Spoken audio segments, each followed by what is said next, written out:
Hi beautiful world, welcome to this video. This is Tina from tinaheals.com and I'm back discussing twin flames. So why do you think that we yearn for sexual contact? It's known that sex, drugs, rock and roll, all these kind of things, they move the world. Okay, everybody's interested in sex. Some people are having it, some people are not. But why? Why do you think we have this tremendous urge to merge, if I may say so? It's because when we look for when we look for sexual connection, we're actually looking for soul connection. We are actually looking to connect and become whole again.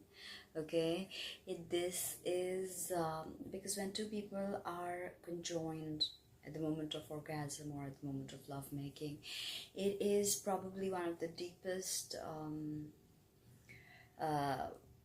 interactions you can have. That's why exchanging your sexual energy with everyone is not a good idea. You can get sexual demons, you can get other kinds of issues, okay, especially if you don't know how to cleanse yourself and if you don't know how to work through this energy, because sexual energy is volatile. It is at the crux of creation. Okay, ojas.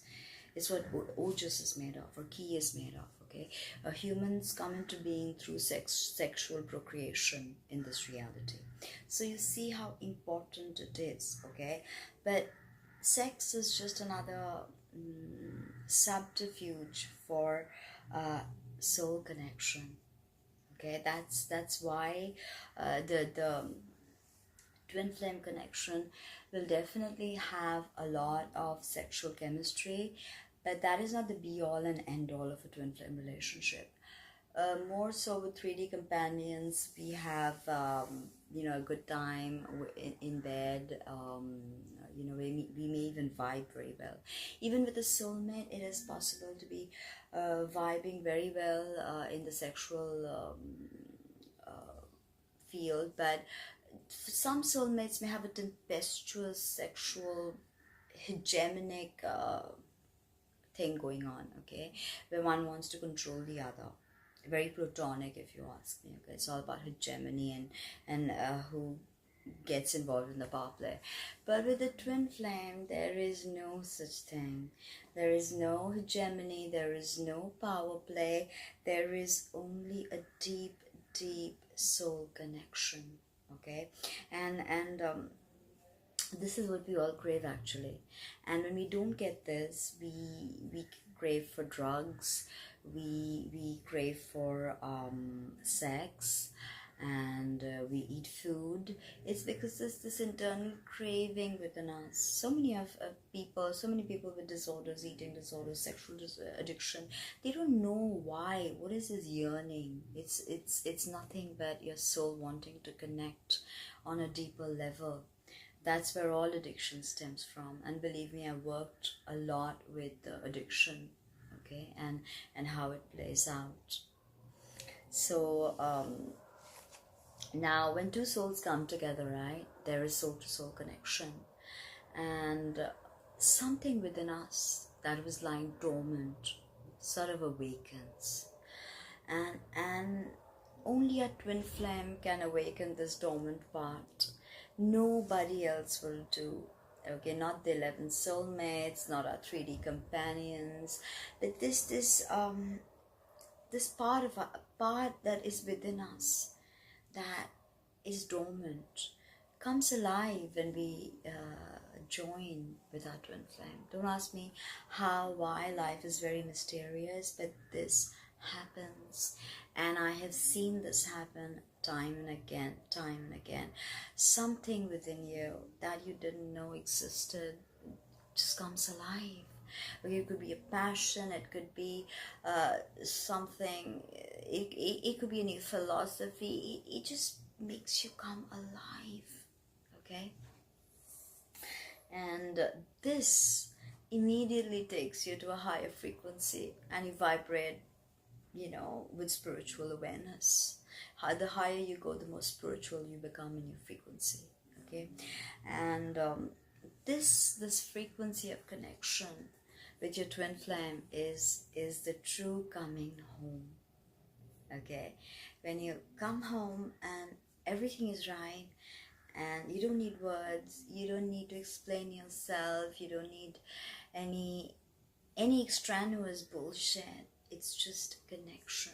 I know sadly a lot of people don't feel like that at home, but that is again something that we need to work on. Okay, because home is one place where we feel most secure, all of us, anyone or not. And it's this fundamental thing that the home is not safe anymore for so many of us. That's what's really destroying sorry, this world. It's destroying this world, if you ask me. Okay, and now, so this disconnection that human beings feel when they cannot unite with their twin flame, they just have sex, they hop onto bed with anybody, they gorge on food, they smoke cigarettes, they do drugs, but nothing can quite fill the void that is shaping up within them. Nothing, and I mean nothing, can fill that void. So there's a sense in this void awakens a sense of nostalgia. Okay, we all feel this, especially when we listen to Lana Del Rey, and this nostalgic feeling that we have, this craving. This is what drives us to just find someone, go on a date, or look pretty and go out and meet someone and mate with them. Okay, this is what pushes us. This void, the sense of missing someone, missing something, this nostalgia. Okay, so and this is not always productive, because the more and more you spread yourself, you spread yourself too thin, right? So now okay, when twin flames meet and they join in sacred union, okay, there is a sense of awareness in the whole sexual act. There's a deep sense of connection. There is a sense of awakening. There is a sense of something very deep happening within you. Okay, and but it's not always that we can find these connections, and this is Kali Yuga, remember, an era of lies and deceit.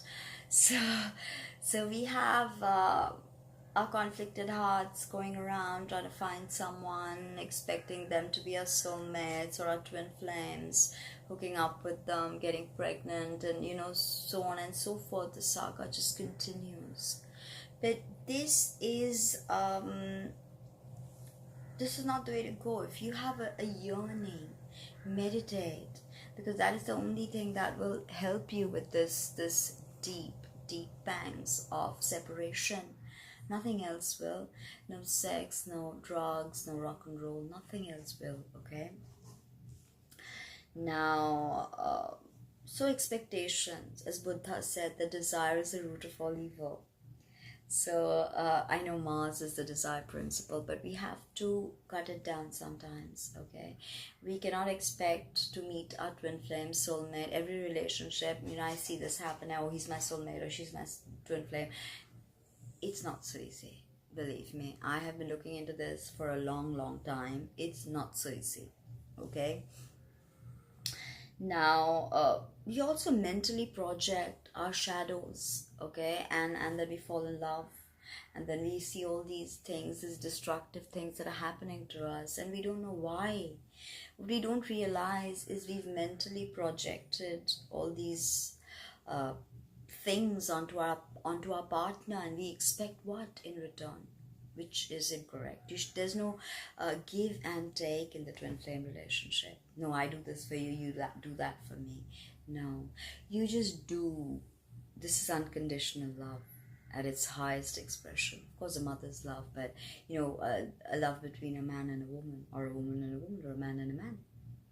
Okay, this respect. Now, we basically cannot let ego come in, or mental constructs come in when we interact with people, and understand that soulmates and twin flames You know, if it happens, great, but don't go into every single relationship looking for a soulmate or looking for your twin flame. It's not gonna work. If you meet your twin flame, your soul will instantly recognize that individual and you will never forget them. Even your soulmates, actually, you cannot forget them, even if you've met them for a day. They will keep coming back and haunting different crevices of your mind, believe me. Now, basically, romantic or sexual love is not the answer, okay? And it does not liberate these ultimate desires and separation pangs. Okay, we can have separation anxiety, we can, you know, have toxic relationships, fighting, violence, and then great make-up sex later on. But this is okay for now. It's a quick fix. It's like a band-aid, but it will never ever heal your deeper yearnings. Even meeting a man or a woman at that point will not. Okay, so do not, you know, base your existence on romantic love. Take it from me, I have a Pisces 7th house moon, so a lot of my identity had to do with my relationship, till I realized that no, that's not how this narrative is gonna play out. I'm not gonna let it play out like that, you know. Now, you have to understand that romantic and sexual love, they have their limitations because this is 3D. So everything is dualistic, positive, negative, love, hate, day, night, young, old. Everything has a dualistic energy signature. So how can you have just romance or just love? You know, because tomorrow when reality hits you with bills and children and all that, then, you know, you wake up and where's your twin flame? You're like, you know, who the hell did I marry? So romantic love is not the liberation that you seek. Believe me, it's not, okay? No matter how much you love that person, remember that in this dualistic universe, absolute love is not possible. No matter how bad that sounds, it's not possible, okay? And you can never ever fill this internal void with another person. Okay, if you think that, okay, I'm going to get my twin flame and everything's going to fall into place, I'm going to become whole somehow, I'm going to heal, you know, I'll have a better life. No, no, no. You are in for a rude awakening, okay? It's not going to work like that. You have to understand that romantic love can take you on an elevated spiral or it can take you on a downward spiral, okay? Remember, we fall in love. Therein lies the very understanding of why 3D love. Why do we say we fall in love? Because we cannot truly rise in love in the 3D expectation and give and take relationships. They're arrangements, if you ask me. Okay? Now, so we basically need to exercise these internal demons, these traumas, these ghosts and spirits and ghouls that we live in. Okay, and ghosts don't have to be really a paranormal entity. You have ghosts within yourself, hauntings that have taken place within yourself. Okay, so I'm reading to you from I'm not reading, I've just got my points from my upcoming book on twin flames. So be sure to support me in any way you can, donate or provide me with any resources. Just get in touch with me if you can add to this conversation in any way. So thank you, take care, like, comment, subscribe, share. It means the world. See you soon. Bye.